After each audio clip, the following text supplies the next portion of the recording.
यात ऑपरेशन सिंदूरचा पाकिस्तानी सैन्याने चांगलाच धसका घेतलाय आणि भारतीय नौदलाने ऑपरेशन सिंदूरमध्ये मोठी कामगिरी बजावली आणि नौदलाच्या जवानांना प्रोत्साहन देण्यासाठी संरक्षण मंत्री राजनाथ सिंह हे आयएनएस विक्रांत वरती गेलेत। ऑपरेशन सिंदूर दरम्यान आयएनएस विक्रांतला अरबी समुद्रात तैनात ठेवण्यात आलेलं होतं, त्यामुळे पाकच्या कराचीचा परिसर हादरून गेला होता। आयएनएस विक्रांत आणि इतर फ्रिगेटच्या तैनातीनं पाकिस्तानी नौदलानं याचा धसका घेतला होता आणि याच सगळ्या शूरवीरांची भेट घेण्यासाठी आयएनएस विक्रांतवरती देशाचे संरक्षण मंत्री राजनाथ सिंह पोहोचलेले आहेत। आयएनएस विक्रांत चा दौरा देशाचे संरक्षण मंत्री राजनाथ सिंह करतायत आणि या सगळ्या जवानांसोबत राजनाथ सिंह आहेत, त्यांची भेट त्यांनी घेतली आहे। कारण भारत पाकिस्तान संघर्षादरम्यान आयएनएस विक्रांतनं एक मोठी भूमिका बजावलेली होती। नौदलामध्ये आपली समाविष्ट असलेली आयएनएस विक्रांत ही युद्धनौका आणि या युद्धनौकेनं महत्त्वाची भूमिका बजावली आणि याच युद्धनौकेवरनं थेट कराची बंदर उद्ध्वस्त करण्यात आलेलं होतं आणि या आयएनएस युद्धनौकेवरती असलेले हे सगळे जवान, या सगळ्यांची नौदलाच्या या जवानांची भेट घेण्यासाठी आज देशाचे संरक्षण मंत्री राजनाथ सिंह पोहोचले। ऑपरेशन सिंदूरचा पाकिस्तानी सैन्यानं धसका घेतला कारण आयएनएस विक्रांतवरनं थेट कराचीवरती हल्ला करण्यात आला होता, कराची बंदरावरती। आणि याच भारतीय नौदलानं ऑपरेशन सिंदूरमध्ये मोठी कामगिरी बजावली होती आणि याच नौदलाच्या जवानांना प्रोत्साहन देण्यासाठी राजनाथ सिंह आयएनएस विक्रांतवर। आता पुन्हा पाहूयात बातम्या सुपरफास्ट। अजित पवार गटाचे जिल्हाध्यक्ष संजय पवार यांनी एकनाथ खडसेंना पक्षात येण्याची ऑफर दिली होती। याला सहकार मंत्री बाबासाहेब पाटलांनी दुजोरा दिला। अशा गोष्टी सर्वांसमोर नाही तर खासगी बोलायच्या असतात असं म्हणत त्यांनी अप्रत्यक्षपणे खडसेंना ऑफर दिली। आमच्या गळ्यात हार घालताय, पण एकनाथ शिंदे यांच्या हातून गळ्यात कधी हार घालायचा हे लवकर ठरवा असं म्हणत उदय सामंतांनी थेट चंद्रहार पाटलांना साथ घालत शिवसेनेत येण्याची खुली ऑफर दिली। माजी मंत्री धनंजय मुंडे मनशांतीसाठी विपश्यना केंद्रात गेले। 10 दिवसांचे हे शिबिर असणारे। मागील 8 दिवसांपासून ते या शिबिरात गुप्तपणे सहभागी झाले।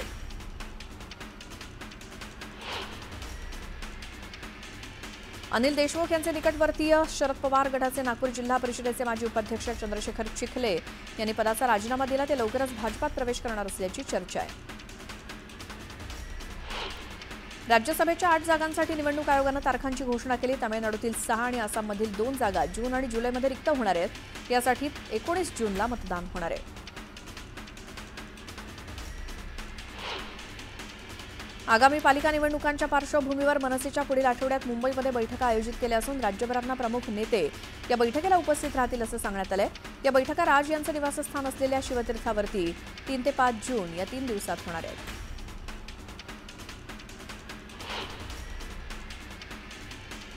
दहशतवाद रोखणं, दहशतवाद्यांना भारताच्या ताब्यात देणं आणि पाकव्याप्त काश्मीरवरचा ताबा सोडणं या पूर्व अटींच्या आधारेच पाकिस्तानची चर्चा होऊ शकते असं भारतातर्फे पुन्हा एकदा ठणकावून सांगण्यात आलंय। भारतानं ब्राह्मोस क्षेपणास्त्रांनी केलेल्या प्रहारामुळे पाकिस्तानचा नियोजित हल्ला फसला अशी स्पष्ट कबुली पाकिस्तानचे पंतप्रधान शहबाज शरीफ यांनी दिली। रावळपिंडीतील नूर खान विमानतळासह 11 ठिकाणी भारतानं निशाणा साधला होता। पंतप्रधान नरेंद्र मोदी आज उत्तर प्रदेशातल्या कानपूर दौऱ्यावरती आहेत। यावेळी ते 47,000 कोटींच्या विकास कामांचं उद्घाटन करणार आहेत। यावेळी त्यांची जाहीर सभा देखील होणार आहे। या दौऱ्यात मोदी पहलगाम हल्ल्यातील मृत शुभम द्विवेदीच्या कुटुंबियांची भेट घेण्याची शक्यता आहे। केंद्रीय गृहमंत्री अमित शहा पूंछमध्ये असणार आहेत। यावेळी अमित शहा पाकिस्तानकडून करण्यात आलेल्या हल्ल्यातील पीडितांची भेट घेतील। ते सुरक्षा व्यवस्थेसंदर्भात देखील बैठकीत आढावा घेतील। संरक्षण मंत्री राजनाथ सिंह आज विमानवाहू नौका आयएनएस विक्रांत याचा दौरा करतायत। ऑपरेशन सिंदूर दरम्यान विक्रांत अरबी समुद्रात तैनात होती। आयएनएस विक्रांतने ऑपरेशन सिंदूर दरम्यान अत्यंत महत्त्वाची भूमिका बजावली आहे। हरियाणातील मेवातमध्ये भारताने एका घुसखोराला अटक केली। अटक करण्यात आलेला आरोपी हा गेल्या वर्षी पाकिस्तानमध्ये जाऊन आयएसआयची ट्रेनिंग घेऊन आला होता अशी माहिती मिळाली आहे। तसंच त्यानं दिल्लीमध्ये काही लोकांना सिम कार्ड सुद्धा दिलं होतं। कासिमचा भाऊ हा आयएसआयचा एजंट असल्याचं आता समोर आलंय। बीएसएफनं पंजाबच्या अमृतसरमध्ये भारत पाकिस्तानच्या सीमेजवळ 2 पाकिस्तानी ड्रोन ताब्यात घेतलेत। या ड्रोनसह बीएसएफनं जवळपास अर्धा किलो हेरोईन जप्त केलं। उत्तराखंड इथल्या हेमकुंड साहिबचा रस्ता सुरू झालाय। भारतीय सैन्यानं 15,000 फूट उंचीवरती असलेल्या या ग्लेशियरचा रस्ता खुला केलाय। सैन्याच्या या कामगिरीबद्दल गुरुद्वारा प्रबंधन समितीकडून जवानांना सन्मानित करण्यात आलं। केरळमध्ये झालेल्या मुसळधार पावसामुळे जनजीवन विस्कळीत झालं। अनेक ठिकाणी पाणी साचलं होतं, तर भूस्खलनामुळे अनेक रस्ते बंद झाले। केरळला मुसळधार पावसानं झोडपलं। या पावसामुळे अनेक ठिकाणी झाडं कोसळण्याच्या घटना घडल्या आहेत। केरळमध्ये हवामान खात्यानं 8 जिल्ह्यांना रेड अलर्ट जारी केलाय। केरळच्या इडुक्कीमध्ये मुसळधार पाऊस झाला, त्यामुळे धरणाच्या पाणी पातळीत वाढ झाली। प्रशासनाकडून धरणाचे 3 दरवाजे उघडण्यात आले, तर नदीकाठच्या गावांना प्रशासनाकडून सतर्क ठेवण्यात आले। तमिळनाडूच्या निलगिरीमध्ये झालेल्या मुसळधार पावसानं अनेक घरांचं नुकसान झालं। या घरांची पावसामुळे पडझड झाली।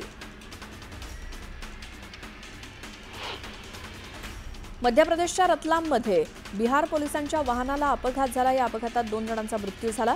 भरधाव वेगानं जाणाऱ्या या वाहनानं वळणावरती उलटल्यामुळे हा अपघात झाला।